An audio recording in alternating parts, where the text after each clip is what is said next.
경남도민이 궁금해하는 이슈를 전문가와 함께 분석하는 시간 헬로 이슈 토크입니다. 학령 인구의 감소로 전국적으로 폐교가 늘어나고 있는데요. 하지만 폐교 역시 재산이자 자원이기 때문에 활용 방안에 따라 그 가치는 달라질 수 있습니다.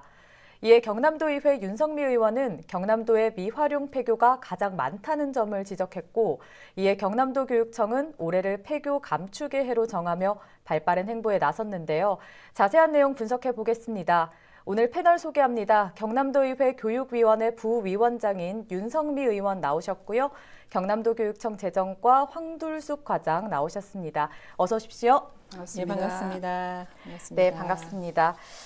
작년에 교육위원회에서 전국 미활용 폐교를 조사했고 그 결과가 경남 지역에 미활용 폐교가 가장 많다 이런 결과가 나왔습니다. 네, 이보다 앞서서 좀 궁금한 점이요. 교육위원회에서 미활용 폐교에 관심을 갖게 된 배경이 있을까요? 네, 2020년 행정사무감사를 앞두고 네. 최근 5년간 행정사무감사에서 지적된 사항이 무엇인가 조사를 했더니 그중에 하나가 미활용 폐교 부분이었습니다. 매년간 지적을 받음에도 불구하고 시정이 제대로 되고 있지 않아서 제가 그 부분에 대해 좀 조사를 해야겠다 싶어서 마침 또 서부교육청 쪽으로 나가는 그런 그 감사 기관이라 서부교육지원청 8개를 대상으로 해서 현재 미활용 폐교가 어느 정도인지 제가 조사를 해봤습니다. 네, 이 미활용 폐교에 대해서 현재 여러 방안이 나와 있고 또 진행 중인 걸로 알고 있는데요. 조사 당시의 상황은 어땠나요? 네, 작년 9월 30일 기준으로 보면 경남도 교육청의 전체 폐교 수가 584개였고요. 네. 그중에서 매각이나 자체 활용, 반환을 통해 처리 종결된 폐교가 388개소, 대부 중인 폐교가 100개소였습니다. 네. 미활용 폐교는 총 96개소였는데요. 사실 그 보도가 난 것과 같이 전국에서 가장 높은 수치였고요. 네. 제가 이 경남의 그 나쁜 오명을 벗고자 제가 손을 걷어붙이고 적극적으로 이 일에 나서기로 시작했습니다. 또한 그 대부 현황을 보게 되면 그 미활용 폐교의 미활용 사유가 대부자 문제나 대부 희망자 없음이 거의 절반 이상이었고요. 네. 지역 주민 등의 반대도 꽤 있었습니다. 그래서 그 경남도에 이런 미활용 폐교가 많은 거에 있어서 폐교 관련 대안을 제가 제시한 바 있고요. 네. 지난번에 그 거제 교육지원청을 비롯해서 5개 교육지원청의 폐교 현황을 알아봤는데 이 시간에 잠깐만 말씀을 드리고자 합니다. 네. 그 거제 교육지원청 같은 경우에는 총 폐교 수가 35개 있는데 이미 처리 종결된 폐교 수는 15군데 있고요. 지금 관리하고 있는 폐교 수가 약 20개 있습니다. 그 중에서 유상대부, 무상대부를 거치고 지금 미활용 폐교 향후의 관리 계획을 두고 있는 그 개수는 8개 정도 되고요. 네. 고성 같은 경우에는 총 폐교 수가 35개 정도 되는데 이미 매각이나 자체 활용을 통해서 23개는 종결이 되었고요. 나머지 지금 관리하고 있는 폐교가 12개 정도 있습니다. 그렇게 네. 봤습니다. 네. 네, 그렇군요. 이 또 당시 교육청 행정사무감사 이후에 경남도 교육청에서도 발빠르게 움직였는데요. 여기 앉아 계신 윤성미 의원님과도 이렇게 많은 교류를 하면서 또 여러 방안을 완성했다고 들었습니다. 어떤 방안들이 꾸려졌습니까? 네, 작년 행정사무감사 이후에 우리도 교육청에서는 미활용 폐교 재산을 보다 정확하게 파악하기 위해서 18개 시군교육청과 타시도 자료를 면밀히 분석하였습니다. 네. 이를 바탕으로 올해를 미활용 폐교 감축의 해로 삼고 21년도에 31%를 감축하는 2131 프로젝트를 시행하게 되었습니다. 이는 폐교 관리의 주체인 우리도 교육청뿐만 아니라 지방자치단체 그리고 의회와 협조가 무엇보다 중요하기 때문에 유관기관과의 협업도 적극적으로 하기 위한 내용도 담고 있습니다. 그리고 3월 1일자 기후환경교육추진단의 신설과 연계하여 신재생에너지 추진 관련 시설로 폐교를 활용할 계획입니다. 그리고 저출산 고령화 시대에 통폐합의 산물로 늘어나는 폐교 관리에 대해서 폐교 관리 어려움도 있고 네. 그리고 폐교 활용에 대해서 필요성도 이번 기회를 통해서 도민들과 공감하는 시간을 갖고자 합니다. 예, 말씀하신 이 2131 프로젝트 어떤 추진 과제들이 담겨 있나요? 네, 2131 프로젝트는 크게 3가지의 추진 과제와 9개의 세부 추진 계획을 담고 있습니다. 그 첫 번째로 적극적인 폐교 활용 계획 수립입니다. 미활용 폐교 중 저희가 올해 매각을 13교, 대부를 10교, 자체 활용을 6교 해서 총 이제 29교를 활용할 계획이고요. 네. 노후된 폐교 건물은 철거하여 폐교 관리비를 절감하는 등 2024년까지 중장기 계획을 수립할 계획으로 하고 있습니다. 그리고 두 번째는 선제적인 소통 강화입니다. 지역 설명회, 지자체 간담회 등을 통해서 지역민과 함께하는 폐교 활용 방안을 지자체와 협업하여 추진하고자 하며 지역별 폐교 활용 현장 실태조사와 검사도 같이 진행하고 있습니다. 그리고 세 번째는 상생하는 지원과 홍보를 실시하고자 합니다. 내 외부위원으로 구성된 폐교 활용 전담팀을 운영하여 폐교 활용 실무 매뉴얼 제작과 규정을 추진하고 폐교 재산 활용 안내 누리집 개선과 담당자에게 인센티브를 제공하는 등 홍보에도 적극적으로 노력하고자 합니다. 네, 말씀하신 것처럼 이렇게 여러 추진 과제들이 나왔는데 최근에는 현장 실태 조사와 점검이 진행 중이라고 들었습니다. 현재 진행 상황이 어떤가요? 네, 지난 3월 16일부터 5월 7일까지 미활용 폐교에 대한 현장 실태 조사와 점검을 18개 시군교육청과 병행하여 실시하고 있습니다. 폐교 활용에 대한 지역민의 요구사항과 지자체와의 협업 결과를 다각적으로 분석하여 폐교 주변 여건과 대부 및 매입 희망자 현황 그리고 민원 발생 현황까지도 점검을 하고 있습니다. 특히 20년 이상 된 노후 폐교에 대해서는 저희가 현장 점검을 실시하여 단계적으로 철거하는 계획도 같이 추진하고 있습니다. 더불어서 고질적인 무단 점유나 연구시설 축조나 목적 외 사용에 대해서도 민원이나 현황 파악을 해서 해소에도 도움을 갖고 있습니다. 그리고 이번 현장 실태조사 및 점검 결과는 향후에 저희가 주기적으로 피드백을 통해서 폐교 활용에 적극 활용하려고 합니다. 네, 그렇군요. 또 여기서 하나 주목을 할 필요가 있는 게 생각보다 추진 상황이 빠르다는 점인데요. 의원님께서 이 문제를 제기하신 만큼 느끼는 바가 좀 남다를 것 같은데 어떻습니까?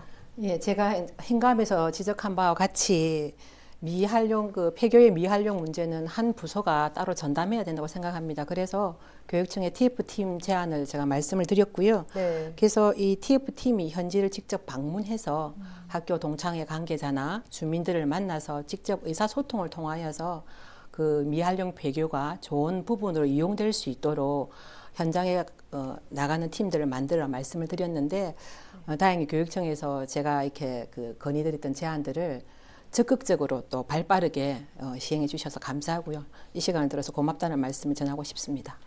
네, 그렇습니다. 또 제가 폐교가 발생한 지역을 살펴보니까요. 학령 인구가 사라지는 도내 9군 단위가 주를 이루더라고요. 의원님께서 앞에서 잠시 말씀을 해주셨는데 반대가 좀 있었다고 들었어요. 이 슬기로운 소통법이 필요할 것 같은데 도의원으로서 이 문제에 대한 재원이 좀 가능할 것 같은데 어떻습니까? 네, 그렇습니다. 폐교는 인구 급감 시대에서 증가할 수밖에 없는 현실이고요. 또한 교육청뿐만 아니라 지방자치단체의 관심과 지역민 교류를 통해서 그 활용 방안을 찾는 것이 매우 중요하다고 생각합니다. 네. 교육청에서 유치원이나 학교, 도서관 등 기관 설립으로 자체 활용하는 방법이나 또는 대부 또는 매각을 통하여서 자체 재원을 늘리고 지역사회의 건전한 용도로 환원하는 그러한 적극적인 자세가 필요합니다. 폐교 활용의 성패는 사실 그 지역 주민에 있다고 봐야 됩니다. 그래서 지역 설명회 등 공식적인 의견 수렴을 많이 해야 되겠고요. 수시로 지역민의 입장에서 공감하며 소통을 강화할 필요가 있다고 생각합니다. 네, 그러면 의원님이 생각하실 때 소통이 가장 중요하다. 이렇게 생각을 그렇죠. 하시는 것 같습니다. 그러면 교육청 입장에서는 이 문제에 대한 지역민과의 소통 방법 어떤 게 있을까요? 네, 우리 도교육청에서는 지역민과 지자체와의 소통이 무엇보다 중요하다는 정책적인 기조를 가지고 있고요. 네. 이에 따라서 현장을 정확하게 파악하고 실태를 조사해야지만 적극적으로 지역민과 소통할 수 있다고 생각합니다. 그렇게 함으로써 고질적인 민원도 해결되리라 생각하고요. 이에 맞춰서 저희가 두 가지로 소통에 대해서 강조를 하고 있습니다. 그 첫 번째로 지역민과의 소통입니다. 폐교는 잘 아시다시피 그 지역의 오래된 문화의 공간이자 역사이며 마을 주민들의 정서적인 애착을 가지고 있는 어찌 보면 지역의 구심점 역할을 해왔습니다.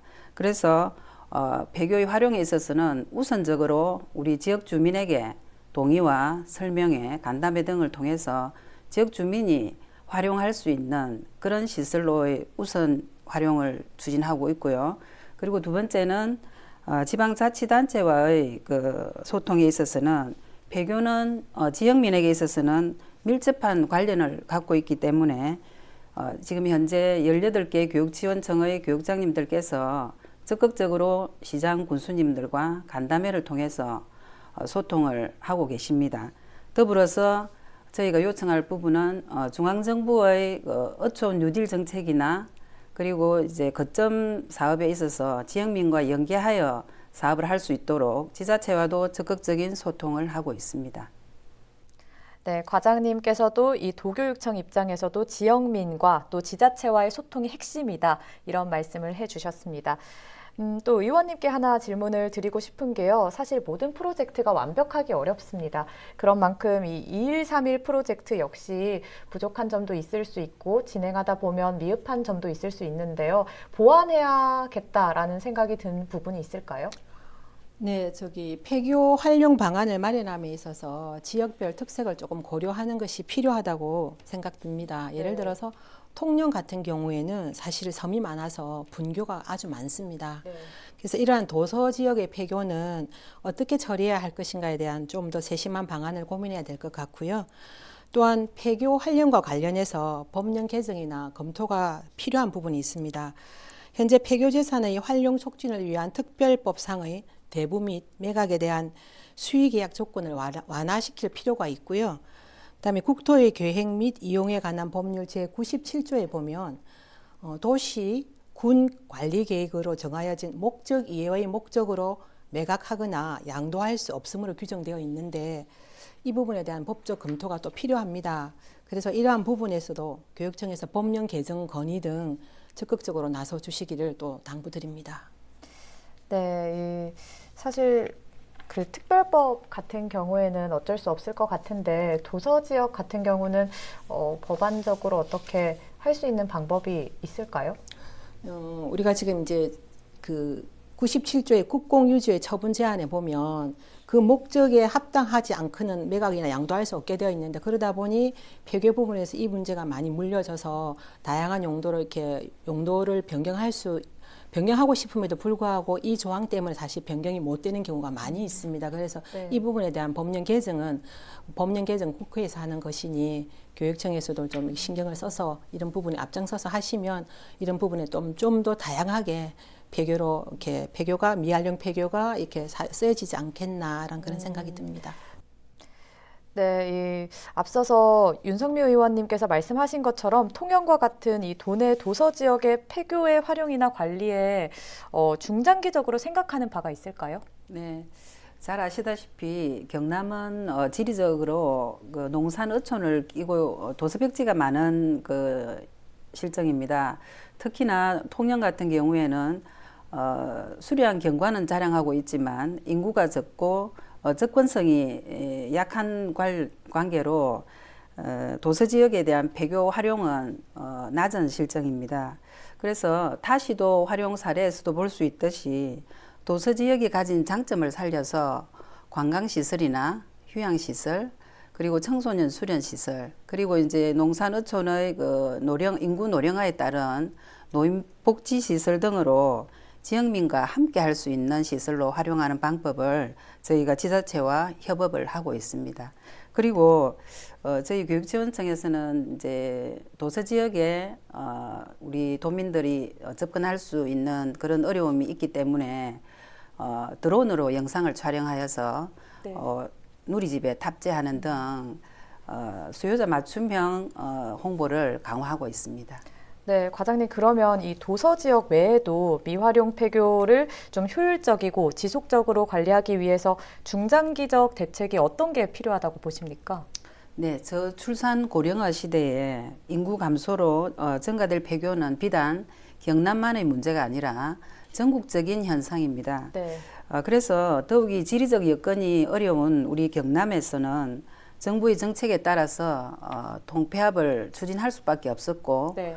그 여파로 지금 저희가 고민하고 있는 미활용 폐교가 늘어날 수밖에 없는 그런 실정이었습니다. 그래서 우리 교육청은 꾸준히 대분화 매각을 추진해 왔지만 앞으로 중장기적으로 대책이 필요한 것 같습니다. 그래서 우리 교육청에서 중점적으로 대책을 세우고 있는 두 가지 정책을 말씀드리겠습니다. 네. 첫 번째는 제도적으로 폐교 활용법을 개정할 필요가 있습니다. 마을 주민이나 지자체 그리고 폐교 활용에 관심 있는 도민들이 적극적으로 활용할 수 있도록 관련 규제나 규정을 보완할 필요가 있습니다. 그래서 그거는 관련한 법령들은 저희만의 문제가 아니라 시도교육청이 함께 고민해야 될 사항이기 때문에 전국 시도교육감 협의회를 통해서 저희가 지속적으로 개정을 추진할 계획이고요. 네. 그리고 두 번째는 지자체와의 협업입니다. 우리 교육청은 폐교의 자체 활용을 통해서 잘 아시다시피 마산, 김해, 지의 바다 그리고 합천, 가야산, 독서당, 정글북 등과 같이 우리 지역민과 함께 할 수 있는 폐교 활용 사례를 보시다시피 큰 도민들이 호응을 얻고 있습니다. 그래서 개인에 의한 사용보다는 우리 지방자치단체가 네. 적극적으로 폐교 활용을 하게 되면은 공익성과 공공성을 확보할 수 있고 지역민과 함께 합리적인 운영 방안을 모색할 수 있기 때문에 지자체와 향후에도 협업하여서 추진할 계획입니다. 네. 아무래도 이 중장기적인 대책은 제도적으로도 개정이 필요하고 또 지방자치단체와의 협업도 필요하다 이런 말씀을 해주신 것 같습니다.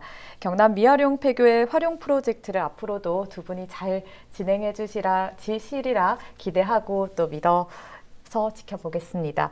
마지막으로 저희 도의원님께서 2131 프로젝트가 궁극적으로 어떤 가치를 재생산했으면 하는지 한 말씀 해주시죠. 네, 저 최근 5년간 그 폐지학교 관련해서 예산 내역을 보면요. 2020년 도교육청의 폐지학교 예산은 유지비, 관리비 등 합하여 19억 이상이 들었고요. 2019년에는 30억 이상이 소요되었습니다.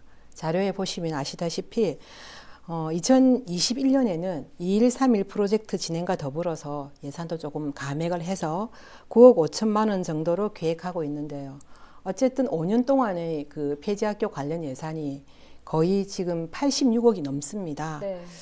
하여 이 폐지학교의 유상 대부나 매각 등을 통해서 교육청의 자체 지원을 늘리게 되면 절감된 예산은 도내 학생들의 폭넓은 교육 활동을 위해서 그리고 더욱 필요한 곳에 쓰일 수 있다고 생각합니다. 지역사회 또한 그 폐교를 주민을 위한 생활 SOC 사업이나 주민의 그 소득증대 시설이나 요양병원 그리고 또한 문화시설 등으로 이용할 수 있도록 또한 지역사회와 교육청 모두 윈윈할 수 있는 방법을 우리는 모색해야 될 것입니다. 2021년에 교육청의 2131 프로젝트가 지방자치단체의 관심과 교육청 그리고 지역민이 합심하여 지역과 상생하는 전국의 우수 사례로 자리 잡을 수 있게 되기를 고대합니다. 네, 교육청과도 소통을 잘 부탁드리겠습니다. 오늘 이야기는 여기까지 하겠습니다. 예, 감사합니다. 감사합니다. 오늘은 경남도의회 교육위원회 부위원장인 윤성미 의원과 경남도 교육청 재정과 황둘숙 과장과 함께 경남도 교육청의 미활용 폐교의 활용 방안에 대해 분석해 봤습니다. 경남도 교육청과 경남도의회의 노력과 견제가 우리 지역 폐교를 가치 있는 보석으로 만드는 좋은 기회길 기대하며 오늘 시간 여기서 마무리하겠습니다. 함께해 주신 여러분 고맙습니다.